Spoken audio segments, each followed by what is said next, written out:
You know what the problem with being a 3,000-year-old species is? You start thinking you have seen everything.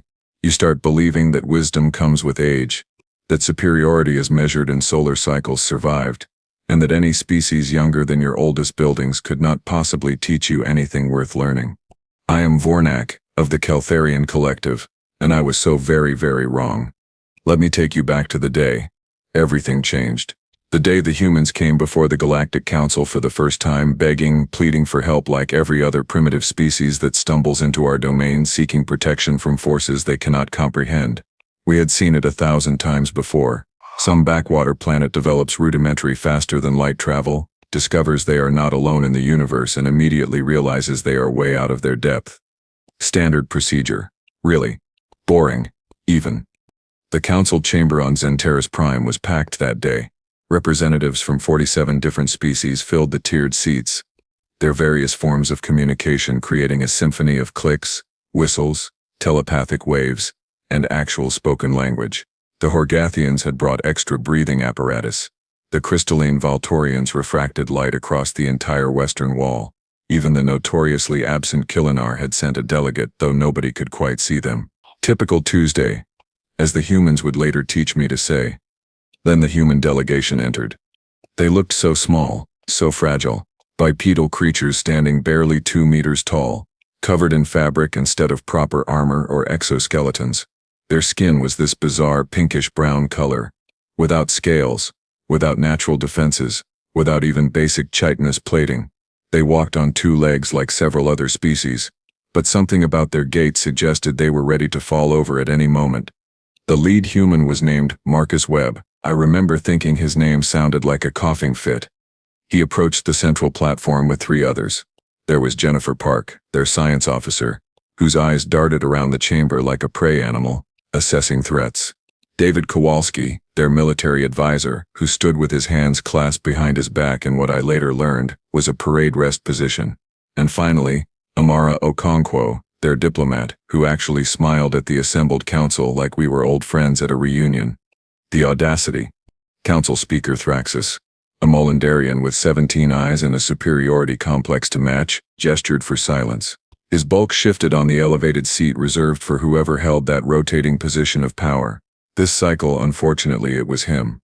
The council recognizes Earth delegation, Thraxus announced, his translator unit converting his natural ultrasonic speech into standardized galactic common. You have requested emergency session. You have claimed existential threat to your homeworld. You have precisely 400 seconds to justify why this council should concern itself with species that achieved spaceflight only 3 rotations ago. Marcus Webb stepped forward. He cleared his throat, a wet organic sound that made several delegates recoil in disgust. Honored members of the Galactic Council, he began. His voice was steady. I will give him that. 6 months ago, our long-range sensors detected a fleet moving toward our system. We have identified them as the Xa'thari Swarm. A murmur rippled through the chamber. Even I felt my secondary heart rate increase slightly. The Xa'thari Swarm. Locust ships, planet eaters, the scourge of the Outer Rim territories.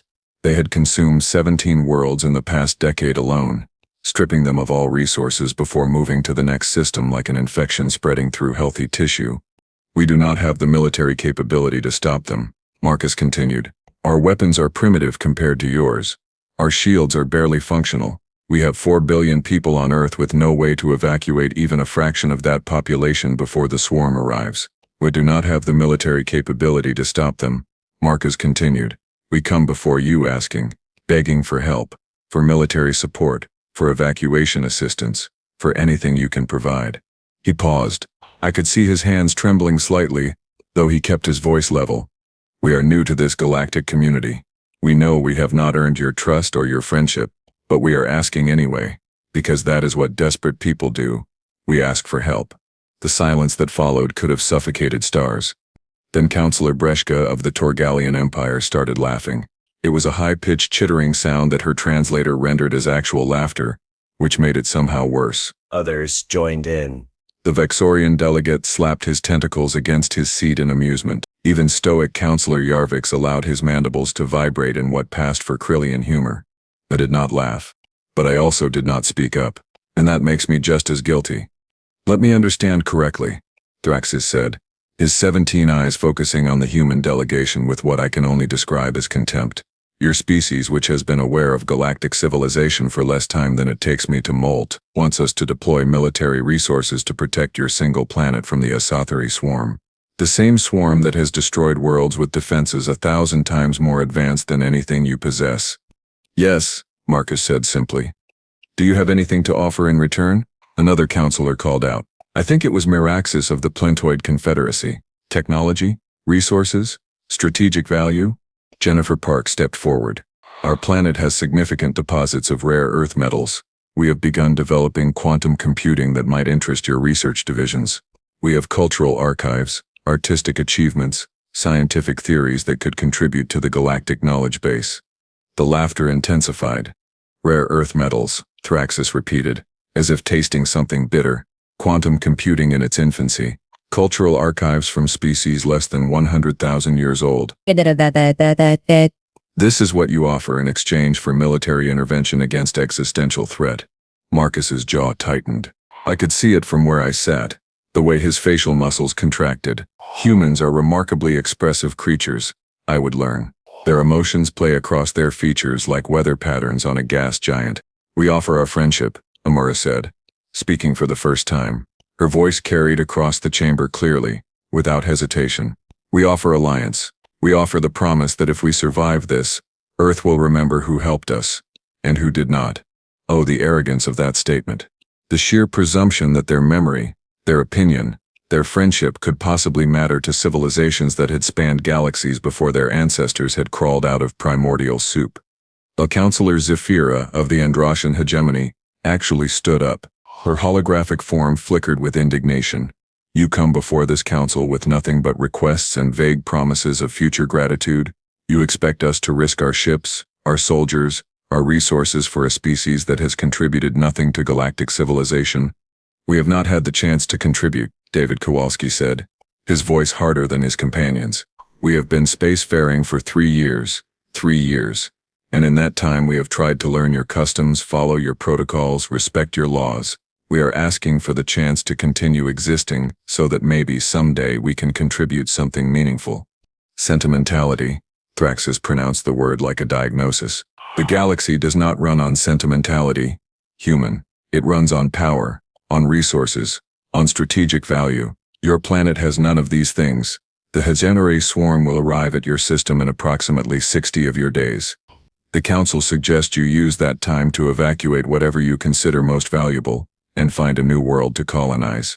We do not have the ships to evacuate even 1% of our population, Marcus said, and for the first time, I heard the desperation creeping into his voice. We do not have the technology to find a new world. We barely have the ability to reach our own moon consistently. You are essentially telling us to accept extinction. I am telling you that the universe is indifferent to your survival, Thraxis replied, as it has been indifferent to thousands of species before you. The strong survive. The weak perish. This is the fundamental law of existence. Marcus Webb looked around the chamber, meeting the eyes and optical sensors of various delegates. When his gaze passed over me, I felt something uncomfortable twist in my digestive tract. His eyes were blue. Humans have this remarkable variety in their optical pigmentation, unlike most species that settle on one practical color for light absorption. His blue eyes held no anger, no hatred, no rage. Just disappointment. Somehow, that was worse than any accusation. So that is your final answer, Marcus said quietly. The Galactic Council, in all its wisdom and power, will not help Earth. Correct, Thraxis confirmed. However, we are not completely without mercy. The Council will grant your ship safe passage through any territory as you attempt evacuation. We will not interfere with any refugee vessels you manage to launch. Consider it our gift to your doomed species. How generous, Amara said, and her sarcasm could have cut through starship hulls. The human delegation turned to leave. They walked with dignity. I will give them that. No begging, no crying, no final dramatic speeches. They simply walked out of the council chamber while 47 species watched them go without a shred of concern. The session moved on to other matters. Trade disputes between the Vortelian Commonwealth and the Hexian clusters, border negotiations in the Kepler expanse, standard bureaucratic nonsense that would bore you to tears if I described it in detail. but I could not focus. I kept thinking about those blue eyes, about the disappointment. 3 weeks later, the gossip network started buzzing with unusual activity in the Sol system. Ships were moving, but not away from Earth as we had expected. They were consolidating, forming defensive positions around the planet and its moon. Idiots, my colleague Teixeira muttered. When the reports came through, they are going to try to fight. 4 billion primitives are going to die because their leaders are too stubborn to accept reality. I pulled up the data on my personal terminal. Earth had maybe 200 ships capable of space combat. Most of them were converted mining vessels and exploratory craft with weapons hastily bolted onto their hulls. Their largest warship, the USS Defiance, was smaller than a standard Xa'tharian transport shuttle. The Xa'thari Swarm approaching their system numbered in the thousands. It would not even be a fight. It would be an execution. More weeks passed. The swarm drew closer, and then something strange started happening. Ships began arriving in the Sol system. Not human ships. Ships from species that were not part of the Galactic Council's core membership.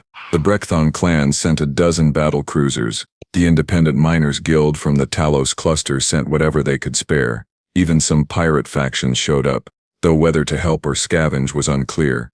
Why? I asked Teixeira. Why would they waste resources on a lost cause? Humans apparently made promises, she said dismissively. Trade agreements, technology sharing, territorial concessions, desperate species making desperate deals with anyone foolish enough to listen, but that did not explain all of it.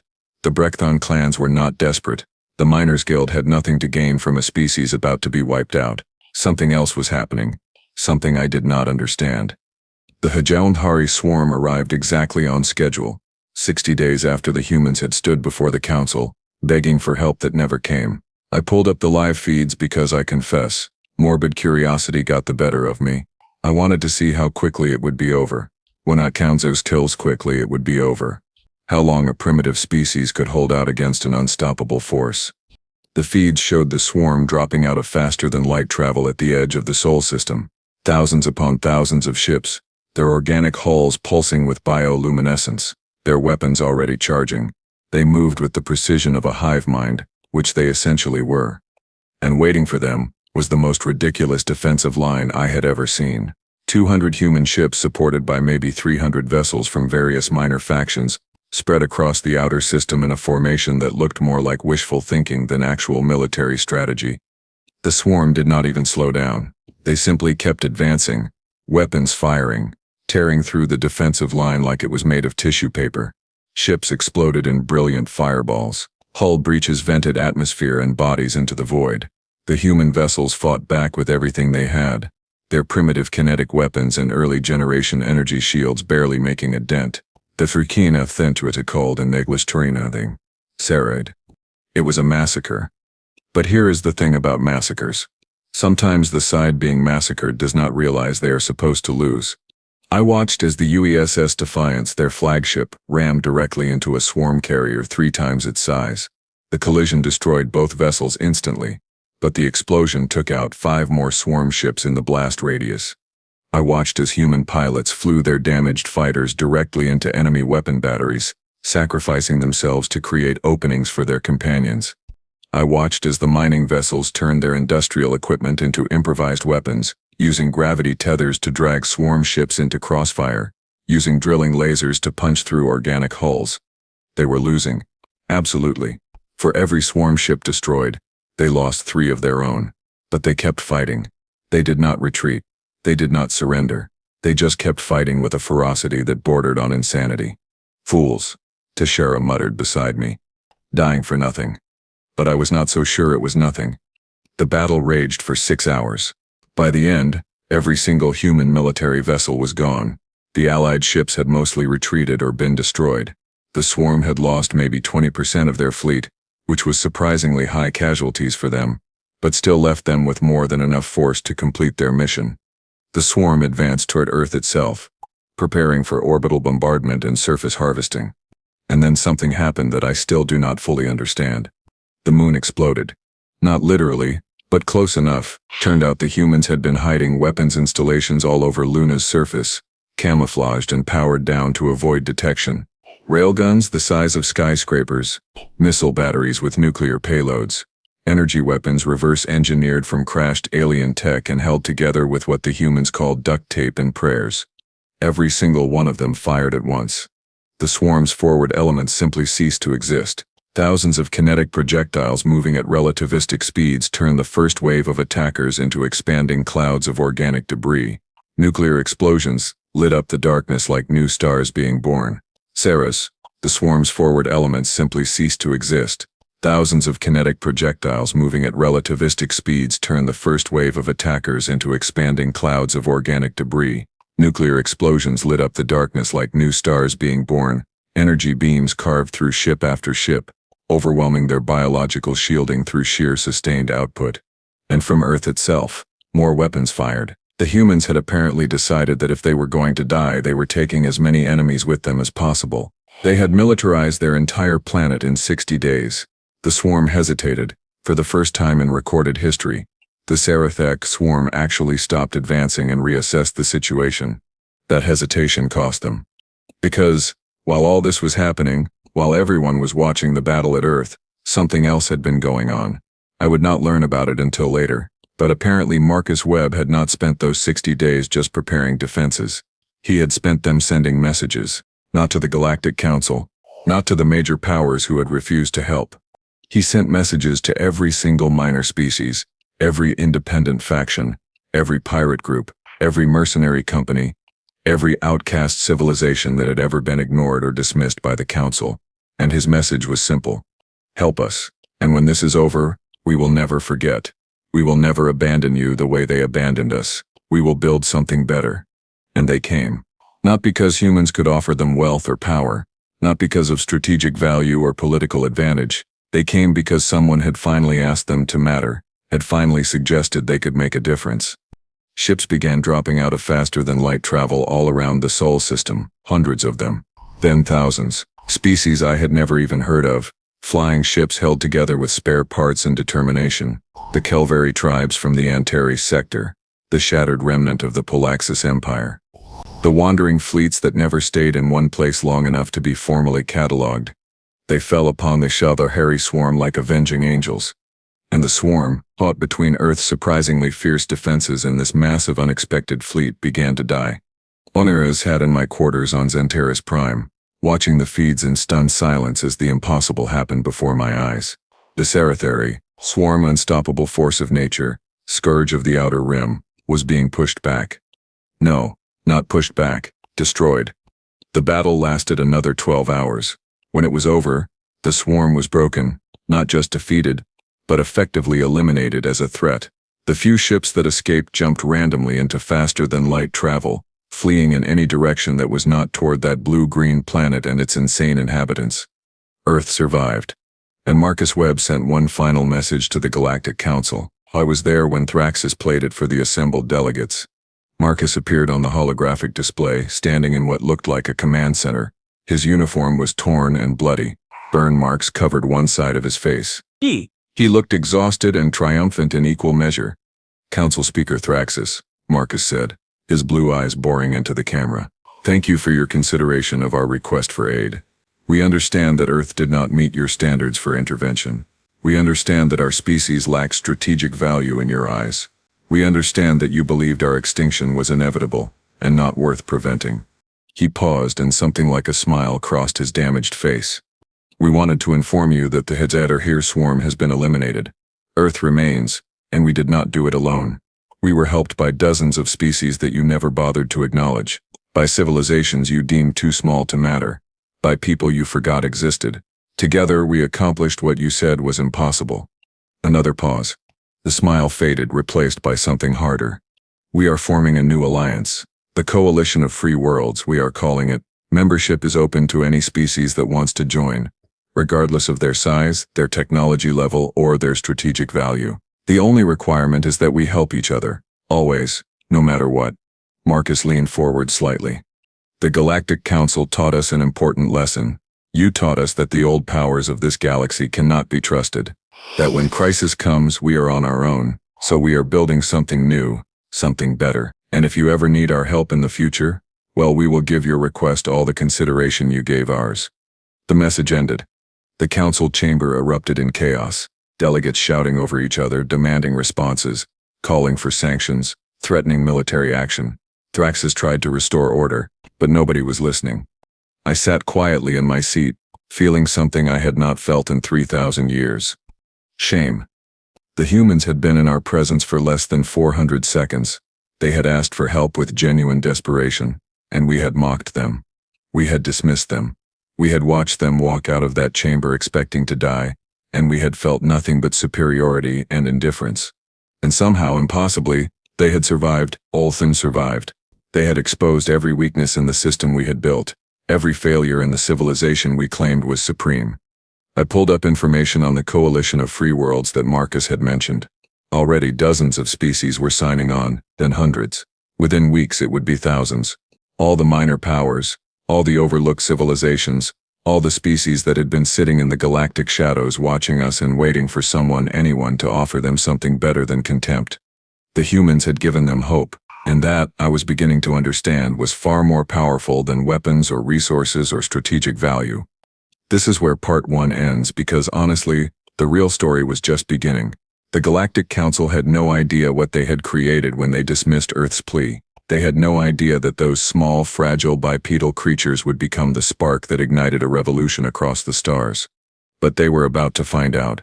Oh, they were most certainly about to find out. And I was going to have a front row seat to watch everything I thought I knew about galactic civilization come crashing down around my 17 sensory organs. Part 2 would be even more interesting. Trust me on that. Retry. As of 3 months after the Battle of Sol, as it was now being called across every communication network in known space, I did something I had never done in 3,000 years of service to the Xa'tharian collective. I requested a leave of absence. My supervisors were confused. Xa'tharians do not take vacations. We work, we serve, we contribute to the collective, until our bodies give out and we return to the genetic repositories. Personal time is not a concept we traditionally embrace. But I told them I needed to see something with my own eyes, and because I had never asked for anything in 3 millennia, they approved my request with minimal questioning. I booked passage on a transport heading toward the Sol system, specifically toward Earth. The trip took 11 days through standard hyperspace lanes, 11 days to think about what I was doing and why. 11 days to question my sanity. 11 days to wonder if the humans would even let me land given what the council had done to them. The transport was more crowded than I expected. Delegates from minor species, trade representatives, journalists, even a few adventure seekers wanting to see the planet that had somehow defeated the Xa'thari Swarm. Everyone was talking about Earth. Everyone had opinions. Heard they are already building shipyards around their moon. One Bexorian merchant said, massive construction. They are not wasting any time. Coalition of Free Worlds is up to 300 member species now, a Qualix reporter added. More joining every day. The council is panicking behind closed doors. Serves them right, muttered a Dralvian engineer. High and mighty bastards. Maybe now they will remember that small does not mean insignificant. I listened, but did not contribute. What could I say? That I agreed with them? That I was ashamed of my inaction? That I was hoping to somehow make amends for sitting silently while an entire species begged for help? When we finally dropped out of hyperspace at the edge of the Sol system, I got my first real look at what had changed. The asteroid belt between Mars and Jupiter was gone. Well, not gone exactly, but transformed. Hundreds of asteroids had been moved, hollowed out, converted into space stations and shipyards and defensive platforms. Construction drones swarmed everywhere like insects, building at a pace that should not have been possible for such a young civilization. Ships moved through the system in organized patterns, not just human vessels anymore. I saw Brechthan battle cruisers, Talos mining ships, Wanderer fleet carriers, dozens of designs from species I recognized and many I did not. They flew together in mixed formations, practicing maneuvers, clearly preparing for something. Attention incoming transport, a voice crackled over the communication system. Female, efficient, speaking galactic common with only a slight accent. This is Earth Defense Control. State your business and destination. The transport captain responded, carrying passengers and cargo for Earth Diplomatic Zone. We have clearance codes transmitted ahead. Confirmed. You are cleared for approach to Luna Station 3. Welcome to the Sol system. Please be advised that all weapons must remain powered down and all shield systems set to passive only while in Earth-controlled space. Failure to comply will result in immediate interdiction. The transport captain acknowledged and adjusted course toward Earth's moon. I pressed closer to the viewing port, wanting to see everything. Luna Station 3 turned out to be one of those converted asteroids, now sporting docking bays, communication arrays, and enough weapon emplacements to make a Xa'tharian warship jealous. We docked smoothly, and passengers began disembarking.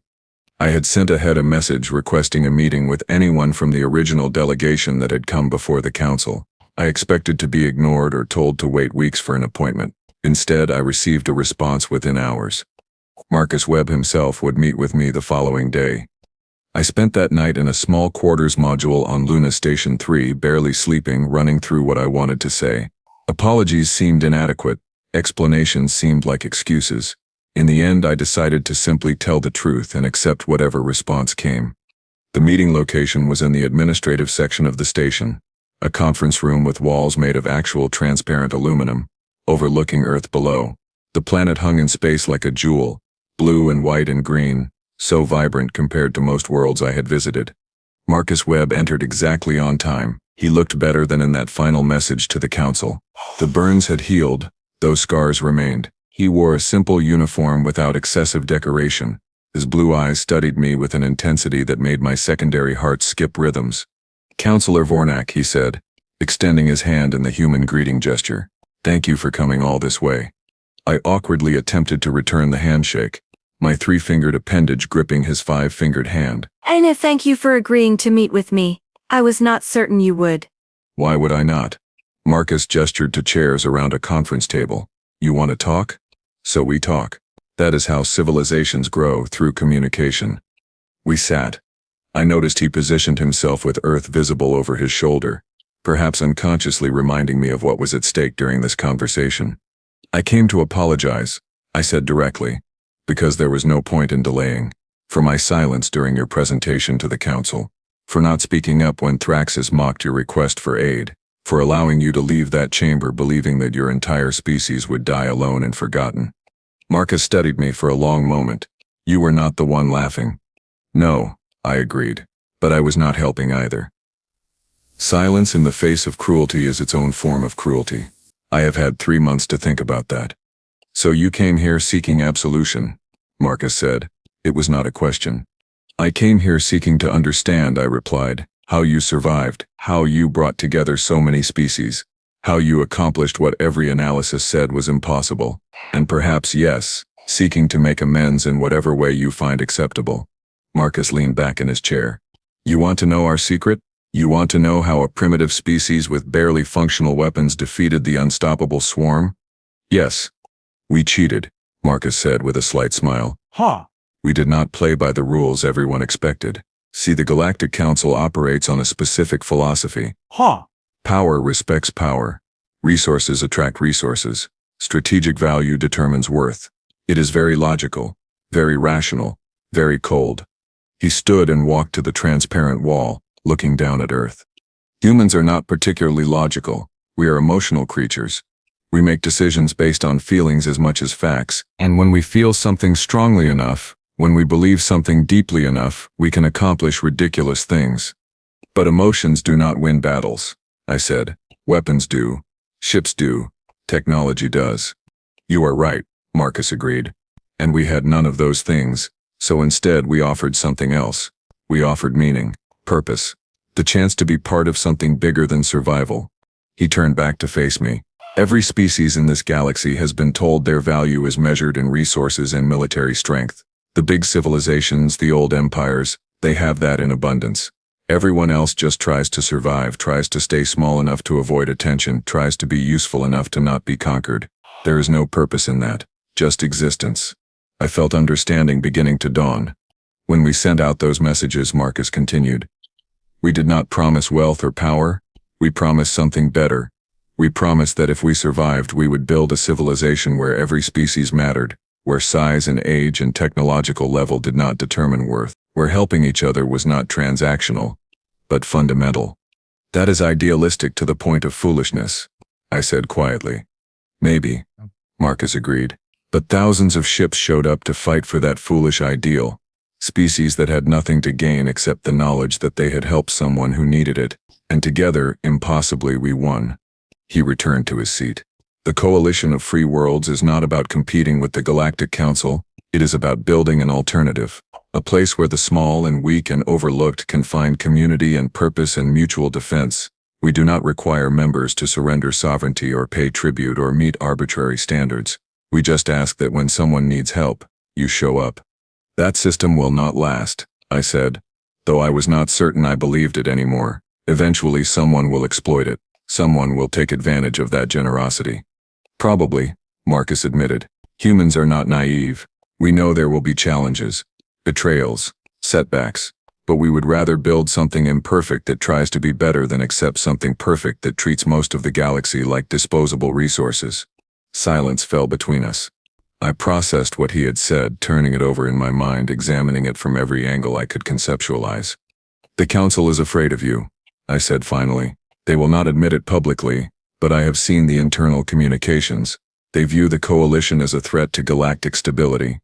Good, Marcus said flatly. Maybe they should be afraid. Maybe that fear will make them reconsider how they treat the species under their supposed protection. And if it does not, well, the coalition is prepared to defend itself. You cannot possibly believe you could stand against the full military might of the Council, I protested. Even with all your new allies, even with the momentum you have built, the established powers have resources beyond your comprehension. You are probably right, Marcus agreed again. His tendency to concede points while somehow still winning arguments was infuriating. But here is the thing, Vornak. The Council would have to commit those resources. They would have to actually fight. And fighting is expensive, politically and economically. Meanwhile, more species join the coalition every day. How long before the Council's own members start questioning whether they are on the right side? He leaned forward. We are not trying to destroy the Galactic Council. We are trying to make it irrelevant. There is a difference. A chime sounded from Marcus's communication device. He glanced at it and smiled. Speaking of which, we have some guests arriving you might want to meet. He led me through corridors of Luna Station 3, passing humans and aliens working side by side, until we reached a large observation deck. Already gathered, there were several individuals I recognized from news feeds and reports. Jennifer Park was there, the science officer from the original delegation. She was speaking with what appeared to be a Vexorian mathematician, the two of them gesturing at holographic equations floating in the air between them. David Kowalski stood near a viewport, in conversation with a Brechthon clan leader whose name I did not know. They appeared to be discussing ship formations, using a small holographic display to move miniature vessels around. And Amara Okonkwo, the diplomat whose sarcasm had cut through the council chamber like a blade, was laughing with a group of representatives from species I did not immediately recognize. Her warmth seemed genuine, her engagement complete. Welcome to the daily chaos, Marcus said with evident pride. Every day, representatives from coalition members gather here to coordinate, plan, argue, and occasionally accomplish something useful. It is messy and loud and inefficient by council standards. And yet it works, I observed. It works, Marcus confirmed. As if summoned by our conversation, Amara noticed us and walked over. She recognized me immediately, and I braced myself for anger or dismissal. Instead, she smiled. Counselor Vornak, correct? From the Xa'tharian Collective. I remember you from our presentation. It did not speak up for you, I said, feeling compelled to address it immediately. No, you did not, Amara agreed. But you also did not laugh. Oz, and you are here now. That counts for something. Does it? I asked. Yes, she said simply. Heart change does not happen all at once. Heart change, it happens when individuals decide to act differently than they did before. You acted differently. You came here. That matters. More individuals arrived on the observation deck. A Talos Mining Guild representative, 3 members of the Wandering Fleets, a Qualix journalist who immediately began recording everything. The space filled with different species, different languages, different perspectives, all somehow functioning in the same space. It was chaos. It was inefficient. It violated every principle of proper bureaucratic organization that the Council had perfected over millennia. And it was beautiful. We are planning a formal coalition summit in 6 weeks, Marcus said. all member species sending delegates to discuss structure, goals, mutual defense agreements. You should attend. As an observer, if nothing else. I am still a representative of the Xa'tharian collective, I reminded him, a council member species. So, Amara asked, we do not exclude people based on their affiliations. We exclude people based on their intentions. If you come in good faith, wanting to learn and possibly contribute, you are welcome. I looked around at the assembled beings, at the energy and purpose that filled the space, and made a decision that would change the trajectory of my remaining centuries. I would like to attend, I said, not just as an observer. I want to help. I do not know what I can offer, but I want to contribute to what you are building here. Marcus and Amara exchanged glances. Some unspoken communication passed between them. We could use someone with council experience, Marcus said carefully. Someone who understands how they think, how they operate, but it would mean taking a stance that your government might not appreciate. I am 3,000 years old, I replied. I have served my species and the council faithfully for longer than some civilizations have existed.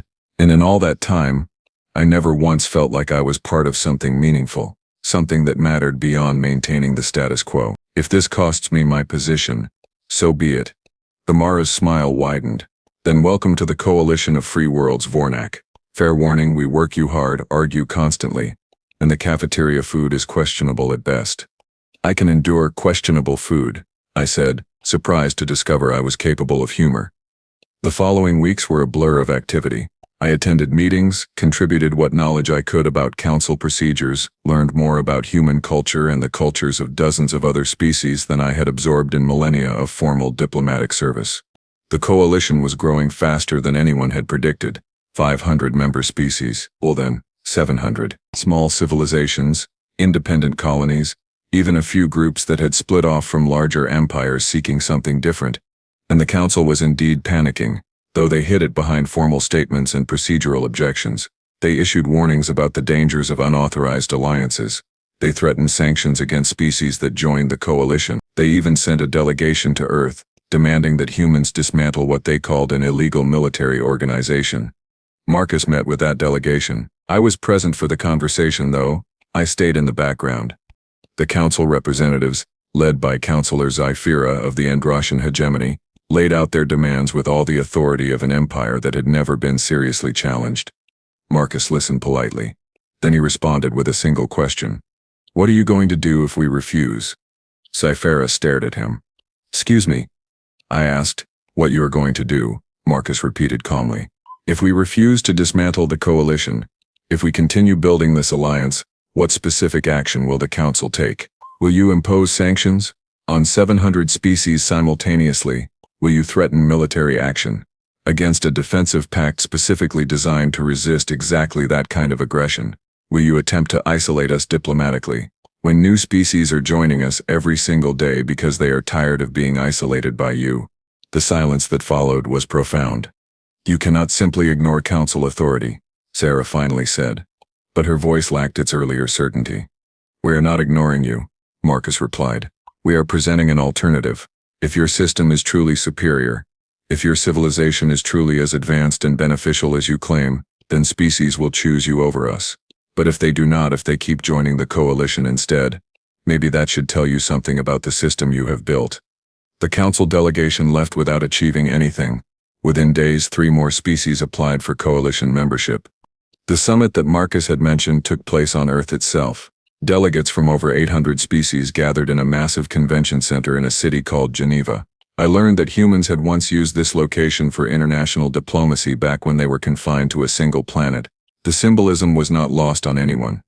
The summit lasted for 12 days. 12 days of debates, negotiations, arguments, compromises, and occasional breakthroughs. Structure was established. Leadership councils were elected. Mutual defense protocols were formalized. Scientific exchange programs were initiated. Trade networks were mapped. It was messy and inefficient, and somehow it worked because everyone present actually wanted it to work. They were invested in success because they had chosen to be there, not because tradition or obligation had forced their participation. On the final day, the coalition charter was formally ratified. Every species representative signed in whatever manner their physiology allowed. Signatures, claw marks, biochemical stamps, telepathic imprints, a document covered in 800 different forms of agreement. And at the very end, Marcus stood before the assembled delegates and gave a speech that I have memorized because it represented everything I had been searching for without knowing it. "We did not create the coalition to compete with the Galactic Council," he said, his voice carrying through translation systems to every being present. "We created it because we needed each other, because we were tired of being told we did not matter, because we believed that civilization should be measured not by its oldest members or its strongest militaries, but by how it treats those who cannot defend themselves." He paused, looking around at the incredible diversity of beings gathered in that space. "Some will say we are naive, that this system cannot last. Paul. That eventually self-interest will tear us apart. Maybe they are right, but I would rather spend my life building something that might fail than accept something that has already failed most of the galaxy. And I believe everyone in this room feels the same way." The applause that followed used tentacles, and claws, and manipulator limbs, and sonic pulses, and telepathic appreciation.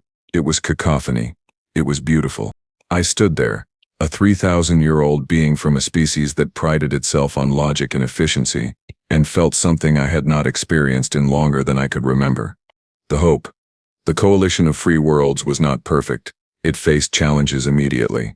Internal disputes, resource allocation arguments, cultural misunderstandings, and yes, a few instances of bad faith actors trying to exploit the system. But each challenge was met with genuine effort to find solutions rather than excuses to give up. And the Galactic Council watched it all with growing concern, because the coalition was proving that their way was not the only way, that civilization could be built on principles other than power and strategic value, that the small and overlooked could accomplish extraordinary things when given the chance to matter. They eventually resigned my position with the Xa'thari Collective. It was not an easy decision, but it was the right one. My species was disappointed but not surprised. They had watched me spending more time with the coalition than with council business. I became a full-time advisor to the coalition, helping new member species navigate the complexities of galactic politics, sharing everything I knew about how the old powers operated. It was the most fulfilling work I had done in 3 millennia. And sometimes, late at night by Earth time measurements, I would sit with Marcus or Amara or Jennifer or David, and we would talk about the future, about what the galaxy could become, about the civilization we were building together. "Do you ever regret it?" I asked Marcus once. "That the council refused to help? That you had to fight the swarm alone?" Marcus considered the question carefully. "If they had helped, we would have been grateful. We would have joined their system, followed their rules, become just another species in their hierarchy. We would never have built the coalition. Thousands of species would still be struggling alone, believing they do not matter." He looked at me with those blue eyes that had haunted my thoughts since that day in the council chamber. "Though no," he said, "I do not regret how things happened. The council taught us the most important lesson we ever learned. They taught us that we could not rely on anyone but ourselves and each other. And that lesson saved, not just Earth, but maybe the entire galaxy." I thought about that, about how rejection and dismissal had somehow transformed into revolution and renewal, about how the worst moment for humanity had become the catalyst for galactic change. "You know they will try to stop you eventually," I said. "The council will not tolerate this challenge forever." "Let them try," Marcus replied, without fear. "We are not the desperate species that begged for help anymore. We are the coalition of free worlds, 800 species and growing, and if they come for us, they will discover what the Xa'thari Swarm learned, that you should never underestimate someone fighting for something they believe in." He was right. Of course, the Galactic Council did eventually move against the coalition, but that is a story for another time. A story about how the old powers of the galaxy learned that their time was ending. A story about how change once started cannot be stopped by force or tradition or desperate attempts to maintain control. But on that night, sitting in a small cafe on Luna Station 3, drinking something called coffee that humans assured me was not actually toxic, despite its effects on my nervous system, I was content to simply be part of something meaningful. The humans had stood up, whole. They had been mocked and dismissed and left to die. And they had survived. More than survived. They had shown the entire galaxy that another way was possible. And I, Warnak of the Xa'thari Collective, had the privilege of being there to witness it, to be part of it, to help build it. The galaxy would never be the same. And honestly, that was exactly what it needed. The humans had their revenge on the Council, and it was far more devastating than any military action could have been. They had made the Council irrelevant by building something better, something that actually gave a damn about the species it claimed to serve. And every day more species joined. Every day the coalition grew stronger. Every day the old powers watched with growing anxiety as their carefully constructed hierarchy crumbled around them. It was glorious. It was terrifying. It was in the end exactly what happened when you mocked Earth's plea and then the humans stood up.